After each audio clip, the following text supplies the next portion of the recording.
पहला क्वेश्चन है which of the following is the title of Maynard Keynes book, यानी कि आपसे ये पूछा गया है कि जो मेनार्ड कीन्स का जो बुक है तो उसका उसका टाइटल क्या है दोस्तों, बताइए। तो ऑप्शन ए है general theory of employment, option B है general theory of economics, option C है general theory of employment interest and money, option D है नन ऑफ दिस। तो फ्रेंड्स इस क्वेश्चन का करेक्ट आंसर है, आपको ये पता है दोस्तों ये जो बुक है general theory of employment interest and money काफ़ी इंपॉर्टेंट, इसके बारे में मैंने डिस्कशन किया था अपने वीडियो लेसन। तो ये जो बुक है किसके द्वारा दिया गया है, मेनार्ड कीन्स के द्वारा दिया गया है। ठीक है दोस्तों, तो बुक का नाम क्या है, बुक का नाम है general theory of employment interest and money. ठीक है, तो करेक्ट आंसर होगा ऑप्शन नंबर सी। ओके, चलिए आगे बढ़ते हैं, हम लोग नेक्स्ट क्वेश्चन देखते हैं। क्वेश्चन नंबर 2 है supply creates it's on demand, supply जो है अपना डिमांड को क्रिएट करता है, तो ये आइडिया किसके द्वारा दिया गया था, supply creates it on demand, ये आइडिया किसके द्वारा दिया गया था। तो ऑप्शन ए कह रहा है क्लासिकल इकोनॉमिस्ट, दूसरा कह रहा है नियो क्लासिकल इकोनॉमिस्ट, तीसरा कह रहा है किन्सियन इकोनॉमिस्ट और चौथा कह रहा है सप्लाई साइड इकोनॉमिस्ट। तो बताइए दोस्तों ये आइडिया किसके द्वारा दिया गया है, क्लासिक, नियो क्लासिक, केनेजियन और सप्लाई साइड इकोनॉमिस्ट।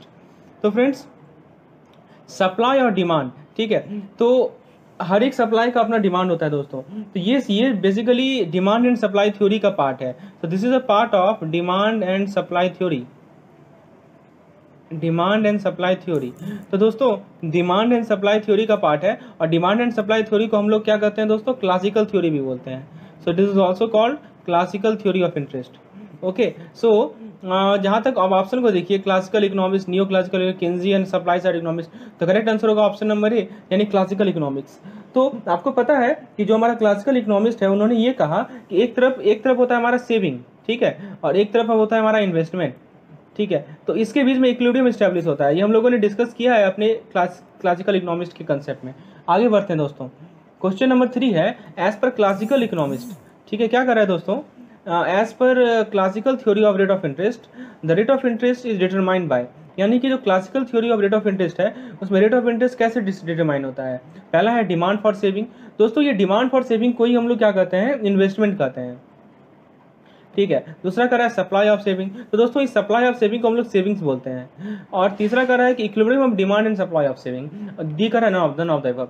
तो फ्रेंड्स आपको मैं रिकॉल करा दूं, जैसा कि हम लोगों ने क्लासिकल थ्योरी में देखा था कि हमारा जो रेट ऑफ इंटरेस्ट का कर्व होता है उसको हम रेट ऑफ इंटरेस्ट को हम लोग वाई एक्सिस पे शो करते हैं, और हमारा सेविंग एंड इन्वेस्टमेंट को सेविंग को एक्स एक्सिस पे शो करते हैं। तो रेट ऑफ इंटरेस्ट और सेविंग में आपको रिलेशनशिप पता होगा दोस्तों, मैंने आपको बताया था कि ये जो होता है डायरेक्टली प्रोपोर्शनल होता है।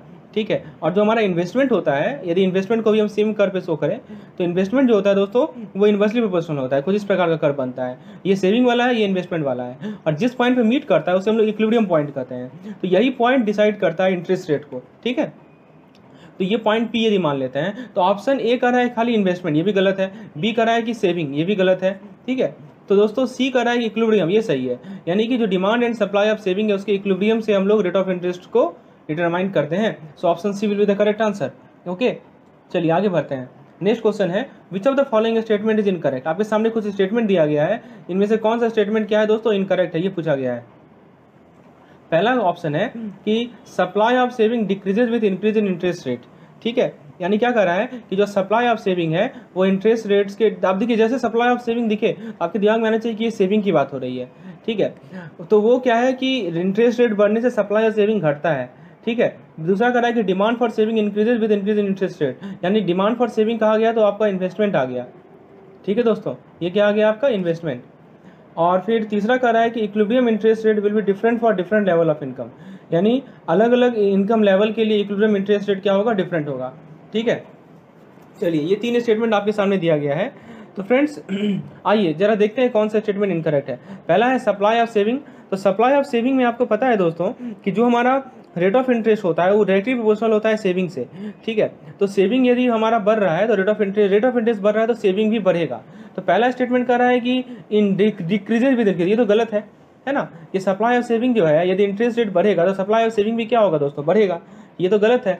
दूसरा कह रहा है कि डिमांड फॉर सेविंग यानी इन्वेस्टमेंट, तो इन्वेस्टमेंट और इंटरेस्ट रेट में क्या रिलेशन है दोस्तों, आपको पता है ना, इन्वर्सली प्रोपोर्शनल रिलेशनशिप है, यानी कि यदि इन्वेस्टमेंट ज़्यादा होगा, ठीक है, यदि आप समझिए इन्वेस्टमेंट यदि ज़्यादा होगा, यदि रेट ऑफ इंटरेस्ट ज़्यादा होगा तो इन्वेस्टमेंट कम होगा, तो यहाँ ये भी गलत है। ठीक है, क्योंकि ये इन्वर्सली प्रोपोर्शनल रिलेशनशिप है, यदि आपका इंटरेस्ट रेट बढ़ रहा है तो सेविंग का इन्वेस्टमेंट आपका घटेगा।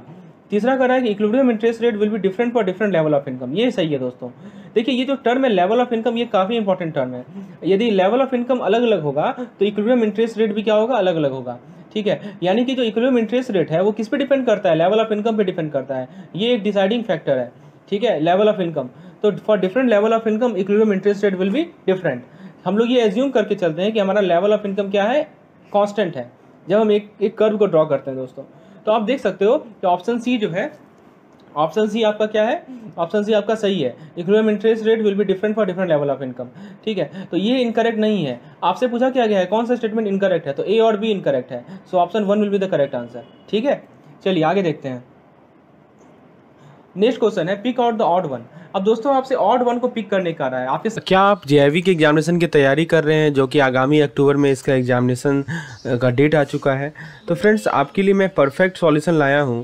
हमारा जो एक्सटेंसिव मॉक टेस्ट प्लान है चारों सब्जेक्ट्स का, INIFS, AFM, PPB, RBWM, उसको डिज़ाइन ही किया गया इस तरह कि इसके माध्यम से आप अपने एग्जामिनेशन को आसानी से क्रैक कर सकते हैं। इसमें दोस्तों आपको daily quizzes, weekly unit wise mock test, ध्यान दीजिएगा मैं डेली क्विजेस की बात कर रहा हूँ, weekly unit wise mock test आपको मिलता है। उसके बाद आपको मॉड्यूल वाइज मंथली आपको मॉड्यूल वाइज टेस्ट मिलता है, और फाइनली आपको फुल लेंथ मॉक टेस्ट मिलता है। यानी 4 चीज़ का कॉम्बिनेशन है, daily quizzes, unit wise weekend quiz, module wise monthly test and 4 full length mock test. तो फ्रेंड्स आपको फुल्ली प्रिपेयर बना देगा आगामी जेईई के एग्जामिनेशन के लिए। इसके साथ साथ दोस्तों आपको 4 फुल लेंथ मॉक टेस्ट भी मिलता है। प्रत्येक मॉक टेस्ट का, प्रत्येक क्विजेस का complete solution PDF video explanation भी आपको मिलता है, जो कि हमारे ऐप के माध्यम से आप एक्सेस कर सकते हैं, और साथ ही साथ वेब प्लेटफॉर्म भी अवेलेबल है। मात्र 200 रुपये में दोस्तों आप हमारे जेईई NCRB सामने 4 ऑप्शन दिया गया, रेंट, इंटरेस्ट, वेजेस और मनी। तो फ्रेंड्स ये बहुत इंपॉर्टेंट कंसेप्ट है, इसे आप क्लियर कीजिए। देखिए ऐसा है कि जो हमारा इंटरेस्ट होता है ना दोस्तों, जो हमारा इंटरेस्ट होता है वो एक तरह का इनकम है। So interest is a type of income. Interest जो है वो एक इनकम का टाइप है। ओके, तो एक तो टाइप हो गया हमारा इनकम, ठीक है, इंटरेस्ट का टाइप हो गया इनकम। तो इसके अलावा और इनकम के अंदर क्या क्या आता है, इनकम के अंदर और भी कंपोनेंट्स आते हैं, जैसे कि आप ले लोगे रेंट, उसके बाद आप ले लोगे वेजेज, ठीक है, उसके बाद आप ले लोगे प्रॉफिट। तो ये सभी एक्स्ट्रा कंपोनेंट्स हैं जो कि इनकम के ही अंदर आते हैं। और एक कंपोनेंट है इंटरेस्ट भी, ठीक है। तो इंटरेस्ट, रेंट, वेजेज और profit, so these 4 are important components of income. Okay, so now see the option, pick out the odd one. तो बताइए दोस्तों, रेंट जो है वो तो हमारा इनकम का पार्ट है, इंटरेस्ट जो है वो हमारा इनकम का पार्ट है, वेजेज जो है इनकम का पार्ट है, लेकिन मनी इनकम का पार्ट नहीं है। तो ऑड वन आपका क्या हो जाएगा, मनी हो जाएगा। समझ में, ऑड वन क्यों मनी है। चलिए आगे देखते हैं। नेक्स्ट क्वेश्चन है, Keynes liquidity preference theory indicates that demand for money is purely a function of income and interest rate and have no effect on demand for money. Is purely a function of interest rate and income and no effect on demand of money. Is both a function of income and interest rate. And D is both a function of government spending and income. तो दोस्तों आपसे ये पूछा गया है कि Keynes theory में demand of money जो होता है वो किसका फंक्शन होता है। बहुत अच्छा क्वेश्चन है दोस्तों। देखिए जहाँ तक हम लोगों ने Keynes थ्योरी को समझा है, तो Keynes थ्योरी में डिमांड ऑफ मनी में ट्रांजैक्शन मोटिव होता है, प्रिकॉशनरी मोटिव होता है, और एक हमारा स्पेकुलेटिव मोटिव होता है। ठीक है, तो दोस्तों डिमांड ऑफ मनी जो है किसका फंक्शन है, ये आपसे पूछा गया है। आपको पता है दोस्तों कि जब हम लोग ट्रांजैक्शन मोटिव पढ़ रहे होते हैं, तो जो हमारा डिमांड ऑफ मनी है उसमें मैंने बताया था कि वो जो है इनकम पे डिपेंड करता है। मैंने आपको ये ग्राफ बताया था, याद होगा आपको। ट्रांजैक्शन मोटिव में मैंने बताया था ना कि ये यदि हम यहाँ पे इनकम को लिखाएं वाई एक्सिस पे, और यहाँ पे हम यदि डिमांड को दिखाएं तो ये डायरेक्टली प्रोपोर्शनल होगा। यदि डिमांड ज़्यादा होगा तो इनकम भी ज़्यादा होगा, ऐसे समझिए। उसके बाद मैंने आपको ये भी बताया था कि एक तो ये फैक्टर निकला आपका इनकम, उसके बाद मैंने बताया था कि रेट ऑफ इंटरेस्ट। तो रेट ऑफ इंटरेस्ट पे जो है डिपेंड नहीं करता था ट्रांजैक्शन इंटरेस्ट में, लेकिन जब आप स्पेकुलेटिव वाला पार्ट को पढ़े होगे तो स्पेकुलेटिव में आपने देखा होगा कि वहाँ पे ये ऐसा कर्व बनता है ना। ठीक है, तो आप यदि कंबाइन करो तो आप देख सकते हो कि इनकम भी डिमांड ऑफ मनी को अफेक्ट करता है और रेट ऑफ इंटरेस्ट भी डिमांड ऑफ मनी को अफेक्ट करता है। ठीक है, तो दोनों का दोनों फैक्टर हमारा क्या है, डिमांड ऑफ मनी को अफेक्ट करता है। तो ये कहना कि प्योरली इनकम का फंक्शन है और इंटरेस्ट रेट का कोई इफेक्ट नहीं, ये तो गलत है। बी कह रहा है कि purely a function of interest income, ये भी गलत है। सी कह रहा है कि हाँ ये सही है, इनकम का भी फंक्शन है और इंटरेस्ट रेट का भी फंक्शन है, डिमांड ऑफ मनी दोनों पे डिपेंड करता है। ट्रांजैक्शन मोटिव वाले केस में इनकम का फंक्शन है, और यदि हमारा स्पेकुलेटिव मोटिव है तो उसमें रेट ऑफ इंटरेस्ट का फंक्शन है। कौन? Demand of money. ये चीज़ मैंने अच्छे से एक्सप्लेन किया था अपनी पिछली वीडियो में, आप यदि नहीं देखें तो वहाँ पे जाके उसे जरूर देखें। So option C will be the correct answer. तो आप देख सकते हैं कि कंसेप्चुअल क्लैरिटी कितनी रिक्वायरमेंट है। So you can see the importance of conceptual clarity so that you can answer this question very easily. Okay, so first of all your theory portions would be clear, and then only you can answer this type of MCQs. So those aspirants who have not seen my earlier video, I would request them to please see the description. I have given the link of previous video. Please watch them and then solve this MCQ session. Okay, then you will enjoy this particular session. Okay, so now let's continue to our next question. So the correct answer to this question is option number C. So let's continue to the next question. So now the question is question number 7. Keynes liquidity preference theory of interest rate suggests that the interest rate is determined by, फिर से देखिए क्या कह रहा है कि Keynes liquidity preference rate theory में interest rate को किस बेसिस पे डिसाइड करते हो आप? पहला है aggregate supply and aggregate demand, दूसरा है supply and demand for loanable fund, तीसरा है the supply and demand for money, और चौथा है दोस्तों the supply and demand for labour. अब बताओ दोस्तों, ये कीन्स थ्योरी में आप इंटरेस्ट रेट को कैसे डिसाइड करते हो, किस बेसिस पे डिसाइड करते हो? तो आपके सामने 4 ऑप्शन दिए गए हैं, इनमें से एक ऑप्शन सही है। कौन सा सही है ये आपको बताना है। आइए दोस्तों देखते हैं इस क्वेश्चन का करेक्ट आंसर। तो कीन्स थ्योरी में जो है इसका करेक्ट आंसर है दोस्तों supply and demand for money. ठीक है, supply of money and demand for money. तो उस बेसिस पे हम लोग इंटरेस्ट रेट को डिसाइड करते हैं, क्योंकि आपको पता है दोस्तों कि जब आप ये कर्व ड्रॉ करते हो, ये कर्व आपको याद है ना, ये कर्व आपको याद है कीन्स थ्योरी का जो कर्व आता है, ठीक है, जैसे हम लोग एलएम कर्व कहते हैं, एलपी कर्व होते हैं, लिक्विडिटी प्रेफरेंस कर्व करते हैं, कि उसी बेस पे रेट ऑफ इंटरेस्ट डिसाइड करते हैं ना। तो देखिए यहाँ पे हम लोग आरओआई दिखाते हैं, है ना, और यहाँ पे हम लोग demand of quantity of money दिखाते हैं, ऐसा ही होता है। और हम लोग जब एक इसमें 2 कर्व ड्रॉ करते हैं, एक तो मनी सप्लाई का कर्व होता है जो कि हॉरिजॉन्टल होता है, वर्टिकल होता है। क्यों? क्योंकि मनी सप्लाई जो है वो कांस्टेंट माना गया है, और ये डिसाइड कौन करती है? हमारी आरबीआई डिसाइड करती है, जो सेंट्रल बैंक है, और हमारी गवर्नमेंट डिसाइड करती है। लेकिन जो हमारा मनी डिमांड का कर्व है वो कैसा होता है? वो हाइपरबोलिक होता है, कुछ इस प्रकार का कर्व होता है ना। ठीक है, तो ये हमारा एमडी कर्व है। तो आप देख सकते हो कि ये दोनों का दोनों डिसाइड कर रहा है कि हमारा इक्विलिब्रियम रेट ऑफ इंटरेस्ट क्या है। So both of them plays a very important role in deciding the equilibrium rate of interest. So that's why the correct answer to this question will be supply and demand for money. So option C will be the correct answer. Okay, so I think it is clear why option C is the correct answer. Let's move to the next question. Next question है हमारा, Keynes hypothesized that the transaction component of money demand was primarily determined by level of. अब देखिए Keynes का जो theory है उसमें आपको पता है कि जो मनी का मोटिव होता है वो 3 मोटिव होता है। ट्रांजैक्शन मोटिव एक आपका है, उसके बाद है दोस्तों ट्रांजैक्शन के बाद अगला मोटिव क्या है आपको पता है, नेक्स्ट स्पेकुलेटिव है, और तीसरा प्रिकॉशनरी है। तो ट्रांजैक्शन मोटिव के बारे में कहा गया है कि जो मनी डिमांड का ट्रांजैक्शन कंपोनेंट है वो कौन डिसाइड करता है? Interest rate, velocity, income, stock market price. तो ये मैंने बताया है दोस्तों कि ट्रांजैक्शन मोटिव में मनी डिमांड में ये डिसाइड किससे होता है? ये डिसाइड होता है इनकम से। ठीक है, क्योंकि रेट ऑफ इंटरेस्ट को कोई मतलब ही नहीं है। मैंने आपको बताया है कि जो ट्रांजैक्शन मोटिव होता है दोस्तों उसमें यदि आप कर्व ड्रॉ करो वाई एक्सेस पे ले लो इनकम को, ठीक है, वाई एक्सेस पे क्या ले लो? इनकम, और एक्स एक्सेस पे आप ले लो क्वांटिटी ऑफ मनी या डिमांड ऑफ मनी। ओके, तो ये आपको पता है कि ये डायरेक्टली प्रोपोर्शनल होता है। और यदि आप रेट ऑफ इंटरेस्ट को लोगे वाई एक्सेस पे, ठीक है, और यदि आप डिमांड ऑफ मनी को लोगे एक्स एक्सेस पे, ठीक है, तो ये ऐसा कर्व आता है। ये हम ट्रांजैक्शन मोटिव की बात कर रहे हैं, ये बात ध्यान रखिएगा, we are talking about transaction motive. So ऐसा कर्व आता है दोस्तों। तो इसका क्या मतलब है कि डिमांड ऑफ मनी जो है रेट ऑफ इंटरेस्ट से इंडिपेंडेंट है। सो कोई मतलब ही नहीं है, बस किस पे डिपेंड करता है? इनकम पे डिपेंड करता है। तो option C is the correct answer. चलिए ये चीज़ आपको क्लियर हो रहा है ना क्यों ऑप्शन सी करेक्ट आंसर है। आइए आगे बढ़ते हैं। तो आपका कंसेप्ट यदि क्लियर है तो आप इस तरह के क्वेश्चन को आसानी से सॉल्व कर पाओगे। नेक्स्ट क्वेश्चन है, Keynes argued that the transaction component of the demand for money was primarily determined by level of people's. अब देखिए अभी मैंने बताया है कि जो ट्रांजैक्शन कंपोनेंट होता है डिमांड ऑफ मनी का वो पीपल के इनकम पे डिपेंड करता है। मैंने बताया ना, रेट ऑफ इंटरेस्ट पे डिपेंड नहीं करता है, इनकम पे डिपेंड करता है। Which he believe are proportional to. अब इनकम किसके प्रोपोर्शनल होता है बताइए? तो ऑप्शन ए बी तो होगा नहीं, सी और डी हो सकता है। ठीक है, सॉरी यहाँ पे ट्रांजैक्शन सॉरी यहाँ पे क्या है, यहाँ पे एक मिस्टेक है दोस्तों। ये जो है पीपल ट्रांजैक्शन बिल्कुल सही है, ए और बी ही होगा। ठीक है, और ये इनकम के प्रोपोर्शनल होता है, तो option A is the correct one. ठीक है, नेक्स्ट क्वेश्चन है अपना, Keynes argued that precautionary component for the demand for money was primarily determined by the level of people's and which he believed was proportional to। तो ये भी income के proportional है। ठीक है ना, तो सी होगा। ये भी प्रिकॉशनरी कंपोनेंट का भी यदि बात करें हम, तो प्रिकॉशनरी कंपोनेंट में आपको बताया था कि जो हमारा एलपी होता है, एलपी क्या है ये देखिए, इसको समझिए। जो एलपी होता है, एलपी है हमारा प्रिकॉशनरी डिमांड ऑफ मनी, वो डायरेक्टली प्रोपोर्शनल होता है इनकम का, ठीक है, और वो रेट ऑफ इंटरेस्ट से इंडिपेंडेंट होता है। तो option C is the correct one, ठीक है। चलिए आगे देखते हैं, नेक्स्ट क्वेश्चन देखते हैं। The demand for money as a cushion against unexpected contingency is called. अब देखिए, आपको ये तीनों का तीनों मोटिव के बारे में पता होना चाहिए। कोई अनएक्सपेक्टेड कंटिजेंसीज आ गया, यानी कोई कुछ एक्सीडेंट वगैरह हो गया, तो उसके उसके कुशन के लिए जो डिमांड ऑफ मनी होता है उसे क्या कहते हैं हम लोग? ट्रांजेक्शन मोटिव कहेंगे क्या? बिल्कुल नहीं कहेंगे। क्यों? क्योंकि ट्रांजेक्शन मोटिव के अंदर हम लोग वैसा केस को हैंडल करते हैं जिसमें हमको डेली ट्रांजेक्शन के लिए मनी चाहिए। प्रिकॉशनरी लेंगे क्या? तो प्रिकॉशनरी में क्या होता है? इमरजेंसीज। दोस्तों इमरजेंसीज, हाँ यही चीज़ है प्रिकॉशनरी मतलब emergencies. So option B is the correct answer. जो हमारा इमरजेंसीज हो गया, अनएम्प्लॉयमेंट, एक्सीडेंट, ये सब हमारी प्रिकॉशनरी में आते हैं। स्पेकुलेटिव में क्या होता है दोस्तों कि आप यदि गैम्बलिंग कर रहे हैं, आप स्टॉक मार्केट में पैसा लगा रहे हैं, तो उसके लिए पैसा का स्पेकुलेटिव होता है। यहाँ पे आप स्पेकुलेट करते हैं दोस्तों, तो option B is the correct answer. चलिए आगे देखते हैं। Keynes hypothesized that the speculative component of money demand was primarily determined by the level of।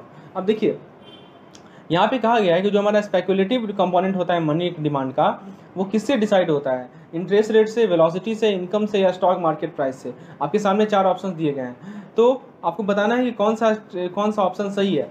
तो स्पेकुलेटिव कंपोनेंट जो मनी डिमांड का होता है वो डिटरमाइन होता है किसके लेवल से बताइए? इंटरेस्ट रेट से, या वेलोसिटी से, या इनकम से, या स्टॉक मार्केट के प्राइस से। तो दोस्तों करेक्ट आंसर है इस क्वेश्चन का इंटरेस्ट रेट से, ठीक है, क्योंकि जो हमारा स्पेकुलेटिव कंपोनेंट होता है मनी डिमांड का, वो इंटरेस्ट रेट पे निर्भर करता है। आपको पता है, इसका ग्राफ मैं आपको बता दूं कि यदि आप रेट ऑफ इंटरेस्ट को वाई एक्सिस पे दिखा रहे हो और यदि आप मनी डिमांड को एक्स एक्सिस पे दिखा रहे हो, तो स्पेकुलेटिव कंपोनेंट ये कहता है कि ये दोनों आपका इन्वर्सली वेरी करेगा और कर्व कुछ इस प्रकार का बनेगा। तो BCD तो नहीं होगा, लेकिन ए सही है, ठीक है। तो ये चीज़ आपको क्लियर रखना है। So option A is the correct answer. Next question. Of the 3 motives for holding money suggested by Keynes, which did he believe to be the most sensitive to the interest rate? बहुत अच्छा question है दोस्तों। सबसे ज़्यादा sensitive कौन है interest rate से? बताइए। ट्रांजेक्शन मोटिव इंटरेस्ट रेट से सेंसिटिव है क्या? बिल्कुल नहीं है। प्रिकॉशनरी मोटिव इंटरेस्ट सेंसिटिव है क्या? बिल्कुल नहीं है, क्योंकि ये दोनों मोटिव को इंटरेस्ट रेट से इंडिपेंडेंट है। आप कर बनाते हो तो रेट ऑफ इंटरेस्ट को यदि वाई एक्सिस पे दिखा रहे हो और क्वांटिटी डिमांड को एक्स एक्सिस पे दिखा रहे हो, क्वांटिटी डिमांड ऑफ मनी को, तो कर्व वैसा बनता है। किसके लिए? ट्रांजेक्शन मोटिव के लिए और प्रिकॉशनरी मोटिव के लिए। It means that the transaction motive in the transaction motive of demand of money and precautionary motive demand of money is independent of rate of interest, right? Okay, but as far as speculative motive is concerned, you know what is speculative motive? In the case of speculative motive, it is the inversely proportional, ठीक है। ये क्या होता है दोस्तों? ये हमारा inversely proportional होता है, तो ये ध्यान रखना है। So option C is the correct one. Okay, most sensitive कौन है? स्पेकुलेटिव मोटिव सबसे ज़्यादा सेंसिटिव है। So the speculative motive is the most sensitive to the interest rate. So option C is the correct one. चलिए आगे देखते हैं। J.M. Keynes explained the interest rate purely in terms of which of the following?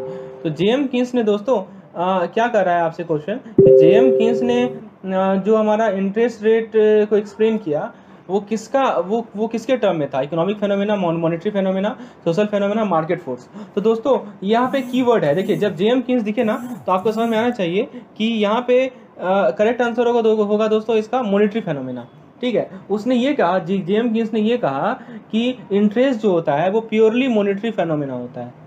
क्या होता है दोस्तों? It is purely monetary phenomena, ठीक है। और ये किससे डिसाइड होता है? ये डिसाइड होता है demand and supply of money से। इंटरेस्ट रेट किस पे डिसाइड होता है? Demand and supply of money से। तभी तो कर्व आपको याद है, कर्व जो ऐसे बनाते हैं हम लोग, ये MS होता है, ये MD होता है, और तब आप लोग इंटरेस्ट रेट को डिसाइड करते हो। यही तो है हमारा किन्स का थ्योरी। ये कहते हैं कि प्योरली मॉनेटरी फेनोमेना है। और यदि आप क्लासिकल थ्योरी की बात करो तो वो कहते हैं क्या कि वो फंक्शन है सेविंग और इन्वेस्टमेंट का। तो यही तो अंतर है दोनों के बीच में, किन्स का थ्योरी और क्लासिकल थ्योरी। चलिए आगे बढ़ते हैं। नेक्स्ट क्वेश्चन है, Keynes liquidity preference theory indicates that demand of money is directly related to dash। अब देखिए, एक तरफ है डिमांड ऑफ मनी और एक तरफ है हमारा इंटरेस्ट रेट, ठीक है।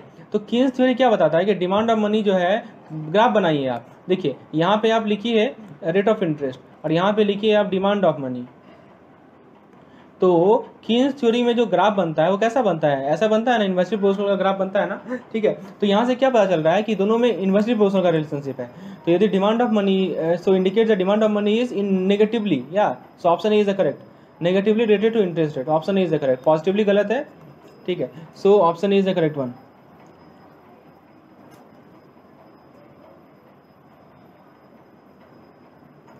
दोस्तों यहाँ पे इसका करेक्ट आंसर है नेगेटिवली रिलेटेड टू वेल्थ, ये गलत है दोस्तों, ऑप्शन ही करेक्ट होगा। ठीक है, क्वेश्चन नंबर 16 है, as per J M Keynes theory of interest if nominal, देखिए बहुत अच्छा क्वेश्चन है दोस्तों, यहाँ से कंसेप्ट क्लियर होगा आपका। As per J M Keynes theory of rate of interest if the nominal interest rate is higher in the two asset economy. ये टू एसेट इकोनॉमी क्या है ना, आपको पता है ना, एक टू एसेट इकोनॉमी आएगा आपका कैश इन हैंड, जिसको आप लोग मनी बोलते हो, और एक आएगा आपका बॉन्ड्स। ठीक है ना, ये से हम लोग होते हैं टू एसेट इकोनॉमी, यानी दो ही एसेट है, या तो लोग पैसा कैश के फॉर्म में रखेंगे या तो बॉन्ड के फॉर्म में इन्वेस्ट करेंगे। तो क्या कर रहा है कि J M Keynes theory of interest में यदि nominal rate of interest higher है, यानी ROI जो है अपना क्या है, हायर है। ठीक है, तो पीपल जो है, लोग जो है क्या होल्ड करना अच्छा पसंद करेंगे। पहला है their portfolio more in the form of bond, their portfolio more in the form of cash, their portfolio in balance form will not bother as the income level are higher. अब बताइए दोस्तों क्या सही होगा इसका। तो दोस्तों यहाँ पे कह रहा है कि नॉमिनल इंटरेस्ट रेट यदि हायर है टू एसेट इकोनॉमी में, तो लोग किस फॉर्म में अपना किस फॉर्म में होल्ड करना सही उचित समझेंगे।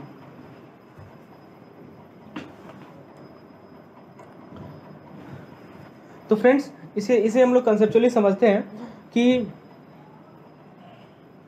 यहाँ पे आपका रेट ऑफ इंटरेस्ट क्या है, हायर है। ठीक है, तो रेट ऑफ इंटरेस्ट जब हाई होता है, तो रेट ऑफ इंटरेस्ट जब हाई होता है दोस्तों, तो लोग जो है उसे बॉन्ड के फॉर्म में उसे इन्वेस्ट करते हैं। ठीक है, क्योंकि उन्हें क्या है कि हाई रेट ऑफ इंटरेस्ट पे उन्हें ज़्यादा फायदा होगा यदि वो बॉन्ड के फॉर्म में इन्वेस्ट करेंगे। तो सो करेक्ट आंसर होगा इसका ऑप्शन नंबर ए। ठीक है, so they will invest more in the form of bond, okay, and they will invest less in the form of currency.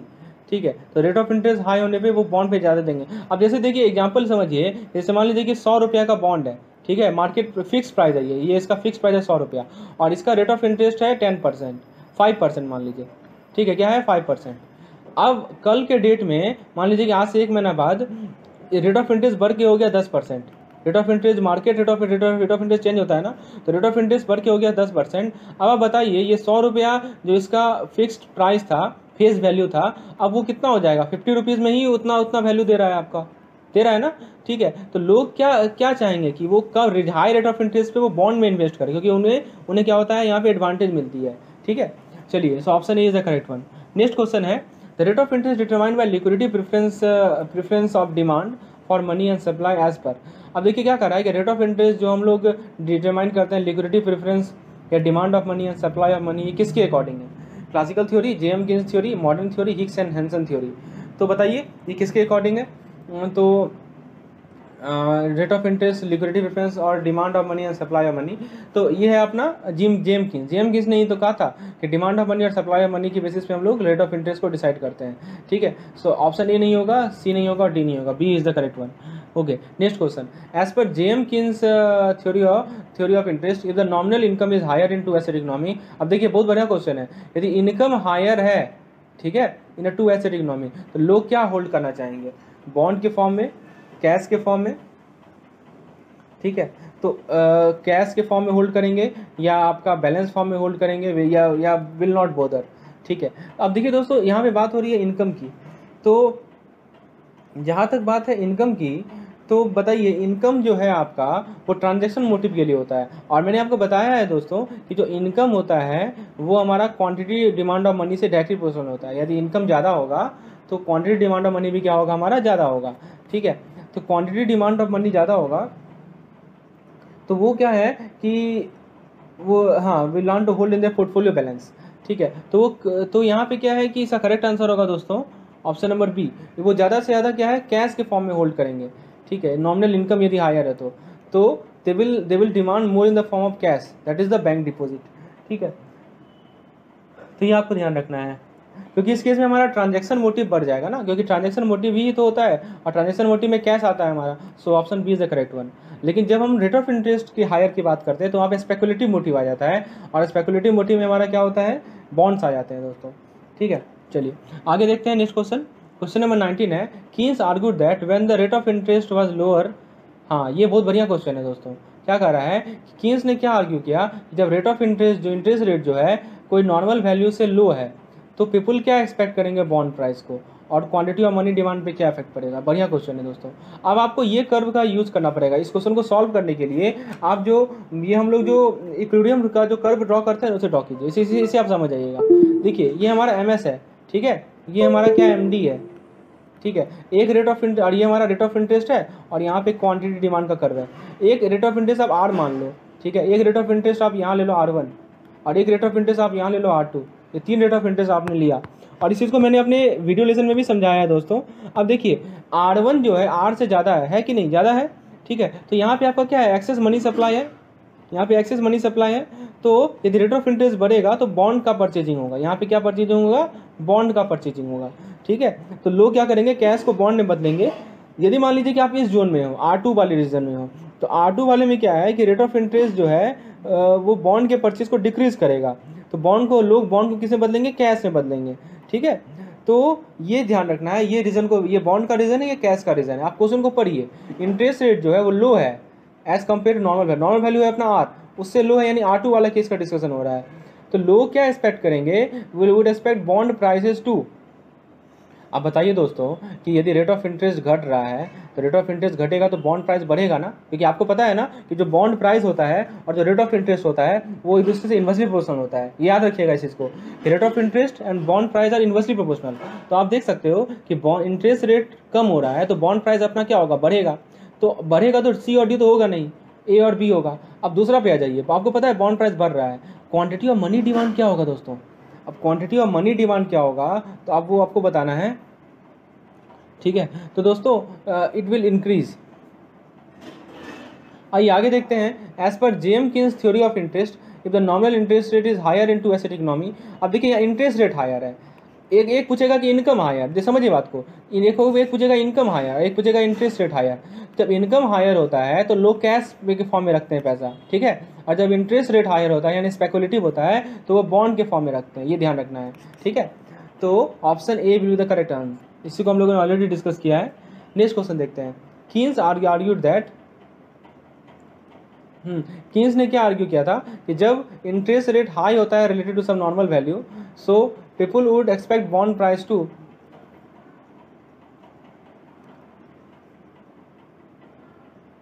देखिए यहाँ पे एक चीज़ समझिए दोस्तों, यहाँ पे पिछले क्वेश्चन में मैंने यहाँ पे आपको एक चीज़ बताना भूल गया। देखिए यहाँ पे क्या है कि बॉन्ड इंटरेस्ट रेट लो है, समझिए यहाँ पे एक चीज़, इसको मैं फिर से समझाता हूँ दोस्तों, इस कंसेप्ट को मैं आपको फिर से समझाता हूँ क्योंकि यहाँ पे मैंने आपको गलत आंसर दे दिया, इसको मैं फिर से समझाता हूँ इस चीज़ को, ये काफ़ी इंपॉर्टेंट क्वेश्चन है। देखिए कंसेप्ट वही है, आप जो इस कर्व को समझिए, कर्व से चीज़ें जल्दी समझ में आ जाएंगी। तो ये हमारा मनी सप्लाई है, ये हमारा मनी डिमांड का कर्व है, ठीक है। अब ये हमारा रेट ऑफ इंटरेस्ट है R, जो कि इक्विलिब्रियम रेट ऑफ इंटरेस्ट है, ये रेट ऑफ इंटरेस्ट है R1, और ये रेट ऑफ इंटरेस्ट है हमारा R2, ठीक है। क्या कर रहा है कि इंटरेस्ट रेट जो अभी है वो लो है as compare to some normal value, यानी कि R1 है, मान लीजिए कि R1 है, ठीक है। तो R1 वाले रीजन में हो आप, तो R1 वाले रीजन में आपका क्या ज़्यादा है, मनी डिमांड जो है, मनी डिमांड क्या है वो ज़्यादा है, मनी सप्लाई क्या है, कम है। देखिए टेंडेंसी ये होती है कि आप चाहे इस रीजन में रहो चाहे इस रीजन में रहो, आपको आना है अपने इक्विलिब्रियम पे ही, ये आप देखोगे हमेशा टेंडेंसी मार्केट की ये रहती है कि वो हमेशा इक्विलिब्रियम को अटेंड करना चाहता है। अभी हमारा मार्केट है इस यहाँ पे, ठीक है। अब वो इक्विलिब्रियम पे कैसे पहुंचेगा, आप बताइए। इक्विलिब्रियम पे यदि पहुंचना है तो इंटरेस्ट रेट को क्या होना होगा, तो रेट ऑफ इंटरेस्ट को बढ़ना पड़ेगा ना, उसे R1 से R पे जाना पड़ेगा, so rate of interest will increase, और मनी डिमांड जो हमारा ज़्यादा है यहाँ पे वो घटेगा क्योंकि मनी सप्लाई कम है, सो मनी डिमांड विल डिक्रीज। सो आप देखो यदि इस सिचुएशन में जब इंटरेस्ट रेट हमारा लो है as compare to normal value, तो क्वांटिटी ऑफ मनी डिमांड क्या होगा, क्वांटिटी ऑफ मनी डिमांड जो है वो घटेगा, और रेट ऑफ इंटरेस्ट चूंकि बढ़ रहा है, बढ़ेगा, तो हमारा बॉन्ड प्राइस क्या होगा, बॉन्ड का प्राइस क्या होगा, घटेगा, क्योंकि ये दोनों आपस में इन्वर्सली प्रोपोर्शनल होता है। ऐसे समझिए दोस्तों, मैं फिर से रिपीट कर रहा हूँ, आप क्वेश्चन को पढ़िए, इंटरेस्ट रेट लो है सम नॉर्मल वैल्यू, जब मैं नॉर्मल वैल्यू की बात कर रहा हूँ तो मैं R कर रहा हूँ, जब मैं इंटरेस्ट रेट लो की बात कर रहा हूँ तो R1 कर रहा हूँ। टेंडेंसी कर्व का क्या है कि वो हमेशा इक्विलिब्रियम की तरफ भागेगा, तो इक्विलिब्रियम की तरफ यदि भागना है तो रेट ऑफ इंटरेस्ट हमारा बढ़ेगा, और रेट ऑफ इंटरेस्ट और बॉन्ड प्राइस हमेशा इन्वर्सली रिलेटेड होते हैं, तो बॉन्ड प्राइस हमारा घटेगा, so bond price will decrease. So option ए और बी गलत, ठीक है। आप C और D को देखते हैं, दोनों डिक्रीज है, लेकिन मनी डिमांड पे क्या हो रहा है दोस्तों, मनी डिमांड आप देखो तो एक्सेस है ना, तो मनी डिमांड हमारा एक्सेस है तो वो घटेगा ना, तब तो वो इक्विलिब्रियम पे पहुंचेगा, सो मनी डिमांड विल डिक्रीज, ठीक है। ओके, सो नेक्स्ट क्वेश्चन देखते हैं दोस्तों हम लोग आगे।